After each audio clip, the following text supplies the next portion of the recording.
My 29 male mom, 54 female, has always been a free spirit. She had me young and raised me mostly on her own, and while I love her, she's never been the most responsible person. She always followed her heart, even when it made no financial sense. Growing up, we struggled because she quit her jobs impulsively or spent money she didn't have. I learned early to be independent because I never felt I could entirely rely on her. 5 years ago, when I was finishing college, she decided to sell her house, quit her job and travel. She said she spent her whole life being tied down and now deserved to live. I asked what she'd do when the money ran out and she just laughed, saying, "That's future me's problem." The family tried to talk her out of it, but she was determined. She sold the house, got rid of most of her belongings, and spent the next few years hopping from country to country, posting about her dream life on social media. Well, future her's problem has arrived. A few months ago, she called me sounding anxious. She admitted she was broke and had no place to go. She asked to stay with me and my fiancée, 28 female, for a little while until she figured things out. The problem? We just bought our first home, a small 2-bed house in which we barely have space. We're also planning our wedding and looking forward to finally building our own life.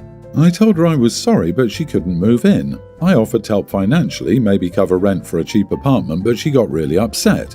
She said I was selfish and ungrateful, that she sacrificed everything to raise me and now I was abandoning her.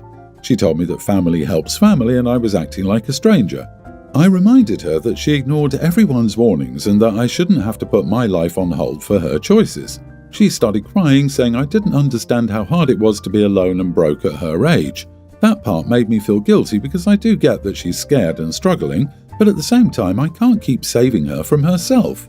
Now family members are reaching out saying she's my mother and I owe it to her. My fiancé supports my decision but feels bad too. Am I the idiot for refusing to let my mom move in after she gambled her entire future away? Not the idiot. You will be getting an irresponsible permanent squatter. She blew her entire life savings on a 5-year round-the-world trip.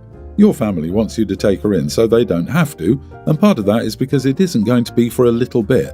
She has no money, so she will need to find a job and then find somewhere she can afford to live. That's not a short process. She will be with whoever she moves in with for a good while if she takes responsibility for her terrible choices. There will be no reason for her to find a steady job. If she moves in, she'll get little jobs here and then flit off to Greece or Machu Picchu. Her son will be her free home base so she can keep finding herself. Whoever takes her in is going to pay for her mistakes. In this case, free spirit is a euphemism for selfishness and irresponsibility. If OP asks her to step up and contribute, she'll scream about OP owing her. We can all see it. I wouldn't be shocked if this was the plan the whole time and the mom would say, "I'm going to blow all my cash and then OP will take care of me. It'll be fine." OP, she had you when she was 24 or 25. Really not that young. Everyone warned her how foolish and stupid this was, and her response was, "LOL, forget it," and ran off to do God knows what and who for years. You aren't her safety net, and you don't owe her for raising you. Though from the sounds of it, she half did that too, to go do whatever and or whoever she felt like at the time. Do not let her manipulate you into taking her in. At 54, she really should be financially supporting herself. I'm 35 male and my girlfriend 30 and I have been dating for 3 years now, and recently I was promoted in my job, which allowed us to buy our own home in the city. Now my girlfriend also works a high-paying job and we both handle the household chores. I take care of cooking and other stuff because I'm a better cook. She takes care of other things like cleaning, managing the garden, etc. Now I have 2 younger siblings. Let's name them Magnus and Iva, 18 male twins who recently joined a university in my city. Our parents both died during the global issue and our family home is in a little town. So because they're in the same city as me, I told them they should live with us in our house to save some money and that our house is not far from the university. They initially refused, but I persuaded them to live with us. They both said they pay some rent, but who takes rent from his younger brothers? I shared my plans with my girlfriend, which she was reluctant to initially accept, but said that if they pay for the food, water, electricity and laundry, she can let them stay. Now, I'm against this as I'm happy to pick up their side of the finances as I'm earning pretty well. It'll dip a little into my savings, but they are my brothers. She's against this, saying the savings are for our future and she wants to start family planning, maybe marriage in the near future. I told her that she could save a little more initially until I started taking on some side projects. She's been fighting against me since then and says that I have no right to take care of 2 more people. Now she's coming up with stories like they will use our house for parties, or will hit on her as they are at that age. She's been unable to listen for any reason, and having promised my brothers a place, I'm stuck in a bind. They'll be coming this weekend. Am I the idiot for taking the financial responsibility for my younger siblings? You are the idiot, and this relationship is over. You don't know how to be in a relationship. You're acting like you're still single and making unilateral decisions. Your girlfriend will move out and you'll be stuck with your brothers. But it sounds like this is what you wanted all along, the fun college bachelor pad with your two brothers. Your girlfriend will move on, find a more stable man, and she'll be married and settled while you're still indulging in childish things.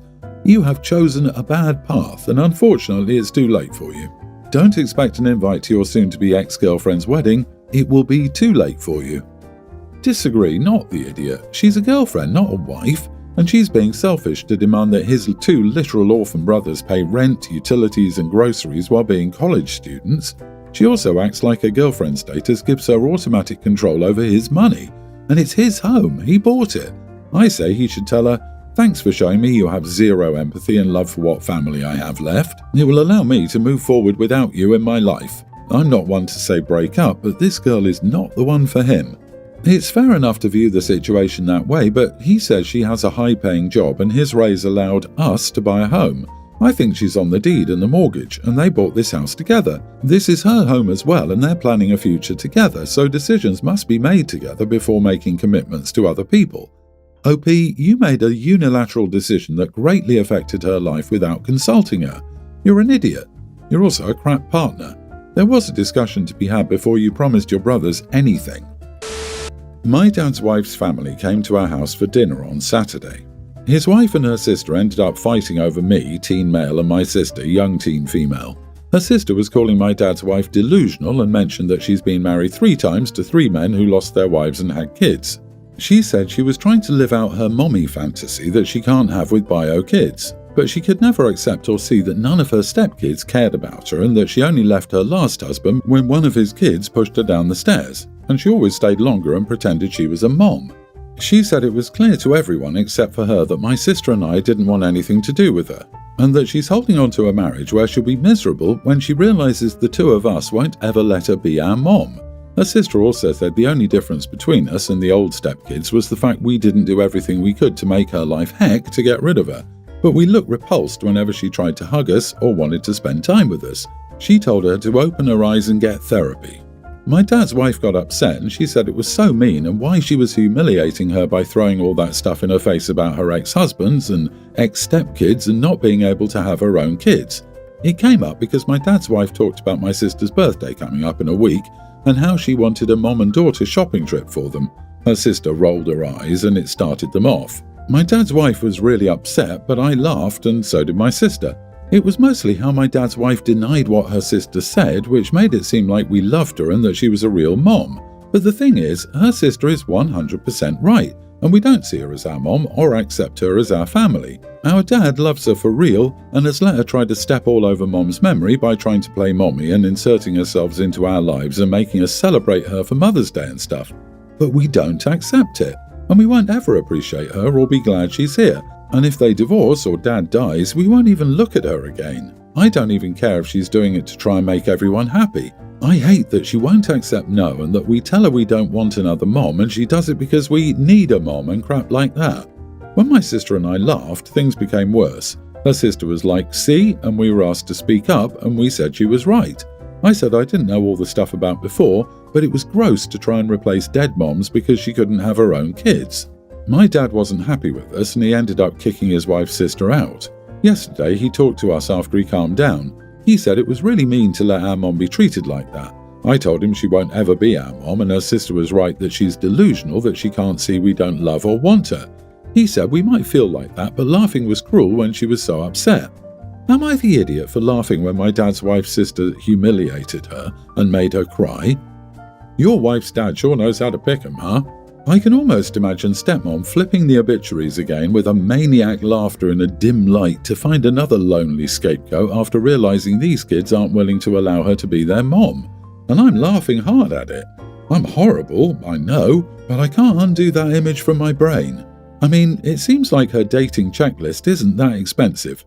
Widowed men with kids. I'm sure there's a Facebook or support group she can stalk to find her fourth husband. If your dad's wife has been married 3 times to 3 men who lost their wives with kids, she is delusional and her sister was right to warn you. She doesn't love your dad, she loves the idea of playing mother. Your dad isn't helping either, he's enabling her dreams of being a mother. If I were you, I'd be making plans to move out with your sister as soon as possible. It wouldn't take much to get her completely unhinged. Not the idiot. It's crueler to constantly force 2 kids to accept a mother that they do not wish to have. I, 32 female, recently separated from my ex-husband, 33, after years of feeling like I was disappearing. I was a wife, I was a mom, but me, I didn't exist anymore. My entire life revolved around my marriage and our 3 kids, a young teen, a kindergartner, and almost a toddler. I love my children more than anything and I have them most of the time. When they're with me, I give them everything: homework, bedtime stories, family outings. And for the first time in years, I actually feel present instead of trapped in a dark hole of exhaustion and self-hate. But on the rare days or weeks they're with their dad, I finally have a moment to breathe. I've been using that time to do things I never got to do when I was married: hiking in the mountains, camping under the stars, going to concerts, making friends, playing my games and watching my movies, figuring out who I am outside of just mom. And now my ex is losing his mind over it. He says I'm abandoning our kids and being selfish. He's running around telling mutual friends and family that I care more about having an adventure than being a mother. Apparently, because I go on overnight camping trips, I'm irresponsible. What does he expect me to do? Sit in an empty house staring at the walls waiting for my kids to return? For context, during our marriage he had plenty of hobbies: late night gaming, concerts, nights out with friends, and even a planned Vegas trip with his co-workers. He never once questioned whether he was abandoning his family. But now that I'm doing something for myself, suddenly I'm the villain? I feel like I'm being a good mom by taking care of my mental health and showing my kids that life doesn't end when things get hard. But his words are starting to get to me. So, am I the idiot for finally choosing me for once? Edit, even when he has the kids, his mom watches them so he can continue doing the things he's already doing. My ex knows what I do because his sisters and his daughter are stalking my Instagram. My Instagram is private. I post on it for my Scottish family who like seeing the places I go. I blocked my ex and his entire family and deleted all the mutual friends I had from him. I can't find the accounts they're stalking me through. My ex was and is abusive. I wasn't allowed to do anything. Couldn't go to the store without him, he had to go to the gym with me to keep an eye on me, and he kept my credit cards in his wallet for his use only. He told me I was wasting his money if I needed anything, such as clothes, shampoo and undergarments. Any money I did make doing little things was his money. And no, he didn't want to do anything. If I asked to do anything, he would make the entire day miserable, either by kicking me down or by messing with the kids so they would be miserable, which made me miserable. Not the idiot. What does he do when you have the kids? Lives the life of a hermit monk? And he dares to call you a bad mom? Wow. He barely even gets the kids, and when he does, he chooses to not spend time with them? Honestly, I'd love to say something if I were you, but is it worth it? Is it worth it to go Wagatha Christie on your potential Instagram mole? Is it worth wasting your breath on your ex or his family? You can, but I doubt you'll get the desired outcome or one that would be worth the time and effort. He's just angry and bitter and trying to bring you down, and he's going to try to poison the kids too. But you're finally free. Be free and live your life and ignore the noise. I get it. Your ex, if he's anything like my ex, is losing it because he assumed that you'd be a broken shell and that you would regret the divorce. Instead, you're thriving and he dislikes it, or better yet, hates it because he sees that he was never needed. Honestly, take it with a grain of salt and strictly talk about the children. If he starts in on your life, shut it down and end the conversation. I, a 34 male, have been married to a wonderful woman, 31, for 4 years now, who I absolutely love and adore. We'll call her Ashley. Ashley and I connect really well and have an excellent relationship. We dated as young grammar schoolers years before we got married. The only issue Ashley and I have that causes arguments is my relationship with my mother. Ashley accuses me of being a mama's boy because I call her daily to check in. Ashley says she isn't elderly or lonely, so daily calls from a grown married man to his mother are odd and a sign of codependency given the scenario. I text my mom if I travel far or fly when I land safely. She said that was fine when I was younger. Still, I'm a grown man now, and stuff like letting someone know you made it safely is reserved for your immediate family, wife, and any children you may have. That basically is wife privileges. She said it's a sign my mom treats me like a child. I told her this is how I always interacted with my mom, and my mom likes to know I'm safe. My wife says I'm enabling my mother's codependent, can't cut the apron strings behaviour. I'm listening to my mother's needs and wants and therefore putting her before my wife, but I don't view it that way. My wife is the mother of our beautiful toddler little girl. She's the one I share a life with, and I work hard to provide for her and our little one. I give my mom 10 to 15 minutes of attention a day compared to the other hours a day that are given to my wife. When I call my mom, I fill her in on my job and my life and what's happening, and again, my wife takes issue with this, saying I'm involving my mom too heavily in my life, and now that we're married, the shift has to happen. Am I the idiot for continuing to do things like let my mom know I landed safely despite my wife thinking I'm a mama's boy? Not the idiot. My husband called his mom every evening at 5. When she passed last spring, he cried every day at 5 because he would pick up his phone and realise he couldn't. Tell her to kick rocks and go call your mom. Man, I wish I had your wife's side of this story. Texting your mom that you landed takes all of 3 seconds. This has no impact on Ashley. But daily phone calls? When are these calls? When she needs your help or at a time it has no impact on her? I talk to my mother a lot, but daily is a lot. I don't have that much going on in my life to talk for 15 minutes every single day. So, yeah, I feel there's more to this story.